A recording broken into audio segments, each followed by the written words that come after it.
അബൂജഹൽ വിളിച്ച തൽബിയത്ത് എന്താണെന്നറിയുമോ? ലബ്ബൈക് അല്ലാഹുമ്മ ലബ്ബൈക്. അല്ലാഹുവേ അല്ലാഹുവേ നിന്റെ വിളിക്കുത്തരം നൽകി ഇതാ വന്നിരിക്കുന്നു. ലബ്ബൈക ലാ ശരീക ലക്, നിനക്കൊരു പങ്കാളിയുമില്ല റബ്ബേ, നിനക്കൊരു പങ്കാളിയുമില്ല റബ്ബേ. ഇല്ലാ ശരീകൻ ഹുവ ലക. ഉമ്മമാരെ ഉപ്പമാരെ, തൗഹീദിന്റെ വ്യത്യാസം വേർതിരിയുന്നത് എവിടെയെന്ന് ശരിക്കും മനസ്സിലാക്കണം. ആദ്യത്തെ രണ്ടു വരി ക്ലിയർ ആണ്. ലബ്ബൈക അല്ലാഹുമ്മ ലബ്ബൈക് ലബ്ബൈക ലാ ശരീക ലക്. അല്ലാഹുവേ നിന്റെ വിളിക്കുത്തരം നൽകി ഇതാ വന്നിരിക്കുന്നു, നിനക്കൊരു ശരീക്കുമില്ല റബ്ബേ. ഇനി അടുത്ത രണ്ടു വരി അപകടമാണ്, അതീവ ഗുരുതരമാണ്. ഇന്നും പറയുന്നതാണ്, അന്നും കേട്ടതാണ്, പിന്നീടും കേട്ടതാണ്. ഖുർആൻ അതിനെ എതിർത്തതാണ്. ഇന്നും പാവപ്പെട്ട മുസ്ലിം ഉമ്മത്ത് പറഞ്ഞുകൊണ്ടിരിക്കുന്നതാണ്. ഇല്ലാ ശരീകൻ ഹുവ ലക.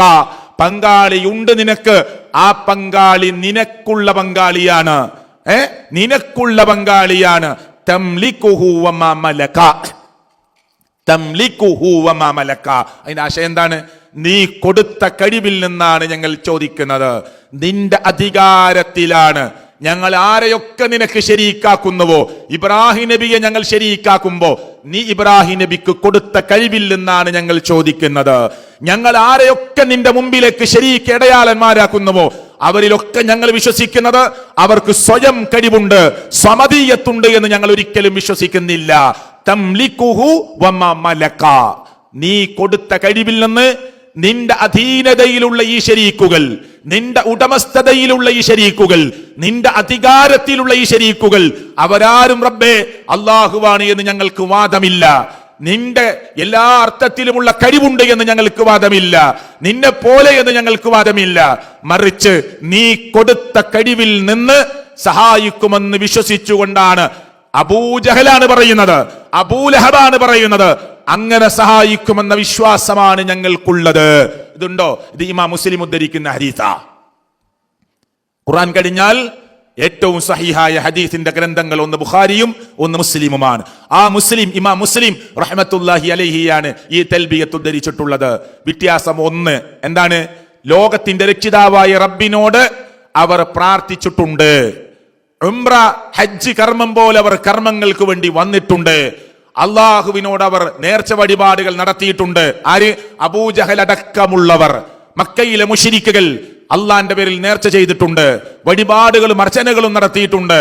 ഹജ്ജ് എന്ന കർമ്മം പോലെയുള്ള കർമ്മങ്ങൾക്ക് അവർ വന്നിട്ടുണ്ട്. തെൽബിയത്ത് ഉറക്കെ വിളിച്ചു പറഞ്ഞിട്ടുണ്ട്.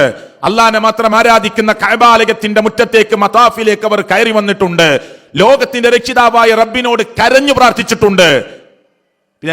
പിന്നെങ്ങനെ മുശ്രിക്കായത്? പിന്നെങ്ങനെ അബൂജഹൽ ഇസ്ലാമിന്റെ ശത്രുവായത്? പിന്നെങ്ങനെ അബൂലഹബ് അല്ല ശപിച്ച ഒരു വ്യക്തിത്വമായി മാറിയത്? അവിടെയാണ് മർമ്മം കിടക്കുന്നത്. ഇസ്ലാമിന്റെ മർമ്മം അവിടെയാണ് കിടക്കുന്നത്. അല്ലാഹു തആല പരിശുദ്ധ ഖുർആനിൽ ഇവരുടെ 3 ന്യായങ്ങളെ പറഞ്ഞു തന്നിട്ടുണ്ട്. പലപ്പോഴായി നിങ്ങൾ കേട്ടതാണ്, ഞാൻ വിശദീകരിക്കുന്നില്ല.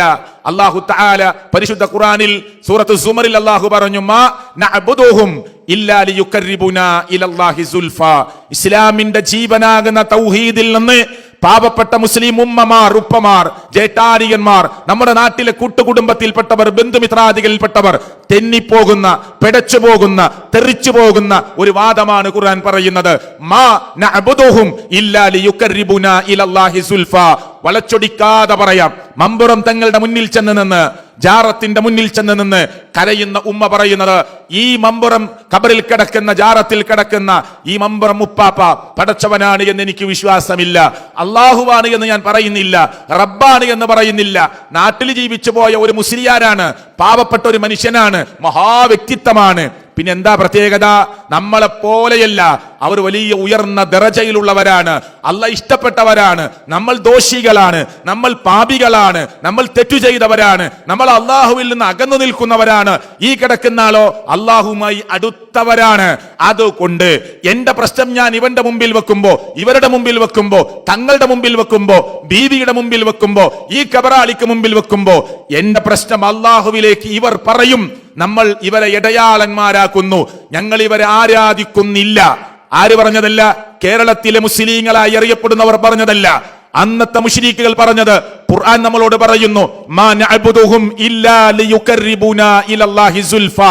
അല്ലാഹുവിലേക്ക് ഒരു അടുപ്പം അടുപ്പിക്കുന്നതിന് വേണ്ടിയല്ലാതെ ഞങ്ങൾ ഇവരെ ആരാധിക്കുന്നില്ല. ശരിയാണോ? ഈ വാദം നമ്മുടെ നാട്ടിൽ നിന്ന് കേൾക്കുന്നുണ്ടോ? ഈ വാദം നമ്മുടെ വീട്ടിൽ നിന്ന് കേൾക്കുന്നുണ്ടോ?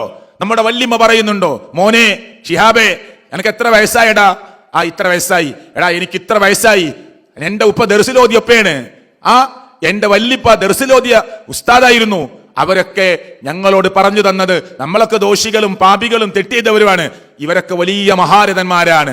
അതുകൊണ്ട് നമ്മൾ അവരുടെ മുമ്പിൽ ചെന്നു നിൽക്കുന്നത് അള്ളാഹുവിലേക്ക് നമ്മൾ അടുപ്പിക്കാൻ വേണ്ടിയാണ്. ഖുർആനിലെ 39-ാം അധ്യായം സൂറത്ത് സുമറിലെ 3-ാമത്തെ ആയത്ത്, മാ നഅ്ബുദുഹും ഇല്ലാ ലിയുഖർരിബുനാ ഇലല്ലാഹി സുൽഫാ. എപ്പോഴും കേൾക്കുന്ന വാചകമാണ്. എന്നാൽ ഈ പെരിന്തൽമണ്ണയിലെ ഈ ഓഡിറ്റോറിയത്തിൽ നിന്ന് തിരിച്ചു പോകുമ്പോ ഈ ആയത്തെങ്കിലും നമ്മുടെ കുടുംബങ്ങളിലേക്ക്, ബന്ധുമിത്രാദികളിലേക്ക് പറഞ്ഞു കൊടുക്കാൻ നമുക്ക് കഴിയണം.